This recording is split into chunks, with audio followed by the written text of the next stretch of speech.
CTET के बाद क्या करें? एक बहुत बड़ा सवाल, जब भी स्टूडेंट सीटेट का एग्ज़ाम दे देता है, पास कर लेता है, उसके सामने एक यही सवाल आके खड़ा हो जाता है कि अब मैं क्या करूं? देखो, मैं किसी एग्ज़ाम का नाम आपको नहीं लूँगा, क्योंकि सबसे पहले मैं आपको कहूँगा कि आप एज ए टीचर खुद को तैयार करिए।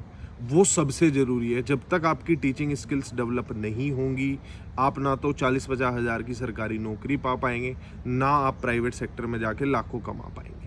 तो सबसे पहले ज़रूरी है एज ए टीचर कि आपको जो आप पढ़ाना चाहते हैं वो आपको आता हो। तो एक तो आप अपना कोर सब्जेक्ट हमेशा चुनिए। अगर आप प्राइमरी के टीचर नहीं हैं, आपने बीएड कुछ भी आगे किया हुआ है, तो आप एक अपना कोर सब्जेक्ट चुनिए। कि जैसे मैंने ग्रेजुएशन किया हुआ है भाई मैथ्स में, और मैंने बीएड मैथ्स के साथ किया हुआ है, तो ये मेरा कोर सब्जेक्ट हो गया। तो हमें अपने कोर सब्जेक्ट में ऐसा बन जाना है कि अगर हम किसी प्राइवेट सेक्टर को अप्रोच करें, किसी जगह पे हम क्लासेस लेना शुरू करें, तो उस जगह पे हमारे अलावा वो सेटिस्फेक्शन स्टूडेंट्स को कोई ना दे पाए। ये हमें सोचना है। तो एक कोर सब्जेक्ट की बात हो गई। लेकिन अगर बात करें अपनी टीचिंग स्किल्स को आप सुधारना चाहते हैं, आप चाहते हैं कि आप बहुत बेहतर चीज़ों को कर पाएँ, तो सीटेट क्लियर करने के बाद आप डायरेक्टली किसी एग्ज़ाम पे फोकस करने के बजाय 5 सब्जेक्ट पकड़ लीजिए। जैसे आपकी इंग्लिश हो गई, हिंदी हो गई, मैथ हो गई, जीके हो गई और रीजनिंग। रीजनिंग नहीं आप करना चाहते तो कोई दिक्कत नहीं, क्योंकि मैथ के साथ ये भी सही हो जाएगी।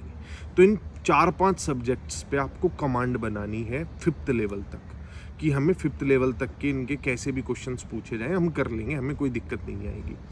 तो आप कहीं पे भी क्लासेस करें, जो भी आप करना चाहते हैं, जैसे भी आप इन्हें सही करना चाहें, वो आपका मेथड हो सकता है। लेकिन इन 5 सब्जेक्ट का एक टीचर के जीवन में होना बड़ा ज़रूरी है।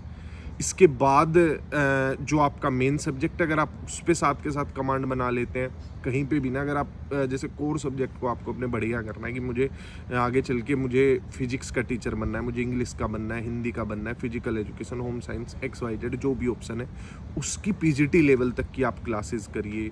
यूजीसी नेट वाली क्लासेस, पीजीटी यूजीसी नेट कोई सी भी क्लासेस कर लीजिए। एक बार तो आपको करना पड़ेगा। वो जो मन आपका जो चोरी करने के लिए कहेगा ना कि अरे रहने दे, कहाँ इतनी देर पढ़ेगा, ये करेगा वो करेगा, उसे एक बार तो साइकिल से आपको गुजरना ही पड़ेगा। तो साइकिल से गुजरने के बाद आपको नेक्स्ट जो चीज़ करनी है वो ये करनी है कि जो वो सब्जेक्ट पे आपकी कमांड बन गई है, अब उसे निखार कैसे लाएंगे। पढ़ तो लिया, अब पढ़ाना एक अलग चीज़ है, वो कैसे करेंगे भाई? सस्ते से सस्ते ट्यूशन ढूंढो, बच्चों को ट्यूशन दो। आप किसी प्राइवेट स्कूल में 9-10 हज़ार रुपये महीना पे शुरू कर लो। पीजीटी को 10 हज़ार से तो कम कोई नहीं देता इस दुनिया में, टीजीटी को 10 से कम नहीं देता। पीजीटी को अच्छी नॉलेज हो तो बहुत छोटे शहरों की बात बता रहा हूँ मैं, 7-8 हज़ार तब भी मिल जाएंगे। घुसो उन स्कूलों में, काम को सीखो, अपनी स्किल सुधारो, अपनी मतलब आप पर्सनैलिटी पे काम करो कि हम कैसे इसे बेहतर कर सकते हैं। उन सब चीज़ों पे काम करो। डायरेक्ट सीटेट के बाद किसी एग्ज़ाम पे फोकस मत करो, क्योंकि अगर आप बहुत ज़्यादा किसी एग्ज़ाम पे फोकस करोगे, आप क्या करोगे, उस एग्ज़ाम ओरिएंटेड पढ़ने लगोगे, आप सब्जेक्ट ओरिएंटेड नहीं रहोगे। जबकि जैसे हम हैं, मैं हूँ, मैंने तो कोई बीएड कुछ नहीं किया हुआ, लेकिन फिर भी पढ़ा रहा हूँ, फिर भी लाखों कमा रहा हूँ। रीज़न क्या है उसके पीछे? कि मेरी अपने एक सब्जेक्ट पे कमांड है, प्लस मेरे जो बेसिक सब्जेक्ट है वो अच्छे हैं। मैं इंग्लिश, हिंदी और जीके, ये सब चीज़ों पे मेरी एक बेसिक कमांड है। तो आपकी एक बेसिक कमांड होनी चाहिए। अब अगर आप गवर्नमेंट जॉब पे बहुत फोकस्ड हैं कि नहीं हमें तो उसी डायरेक्शन में जाना है और उसी तरफ जाना है, तो इन 5 सब्जेक्टों को अच्छा करने के बाद, मतलब पहले तो हमें सब्जेक्ट वाइज अच्छा करना है, एग्ज़ाम सोचना ही नहीं। उसके बाद हमें, जब हम किसी एग्ज़ाम को टारगेट बना लेते हैं, जैसे मैंने सुपर टेट को, DSSB को, KVS को, किसी को भी टारगेट बना लिया, अब मैं उसके सबसे पहले प्रीवियस ईयर सोल्व करूँगा। प्रीवियस ईयर सोल्व करने के बाद मुझे पता चलेगा मेरा स्ट्रॉन्ग पॉइंट क्या है, कमज़ोर पॉइंट क्या है, एग्ज़ाम का सिलेबस क्या है, क्या मुझे स्ट्रेटजी रखनी चाहिए। ये सब चीज़ें पता होनी चाहिए आपको। इतना माइंड आपके अंदर, लॉजिकल पावर होनी चाहिए, क्योंकि युद्ध में रणनीति ज़्यादा काम आती है बजाय कि ताकत ज़्यादा काम आती है। ठीक, आपको अपने पॉजिटिव्स निकालने पड़ेंगे, आपको ढूंढना पड़ेगा। आप भीम है, अर्जुन है, क्या है, आपको गदा चलानी है, आपको धनुष चाहिए, क्या चाहिए, आपको पता होना चाहिए। वो जब तक नहीं पता होगा आप नहीं कर पाओगे।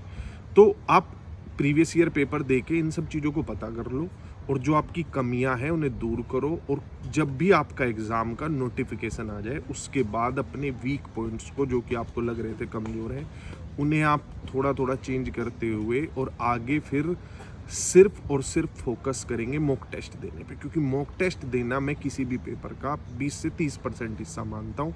अगर किसी आदमी को पेपर देने की कला आती है तो वो अपने सिलेबस को भी अगर उसने कुछ पार्ट छोड़ा हुआ तो उसे भी कवर अप कर लेता है।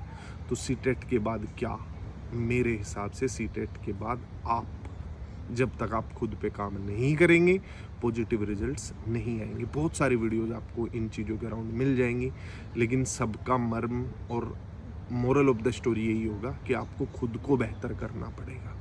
स्किल सेट पे अपने काम करिए, अपने सब्जेक्ट की नॉलेज पे काम करिए, वही आपको सारी दुनिया में सबसे अलग खड़ा कर देगा, ठीक। और सिर्फ उसी स्किल सेट पे लोग बाग ज़िंदगी के मज़े ले रहे हैं, ठीक है। तो bye bye, take care, best of luck. और ऐसे ही अगर आप मैथ्स की अपनी दिक्कतों को दूर करना चाहते हैं तो मेरा आधार 2023 बैच जो है आप उसमें जुड़ सकते हैं।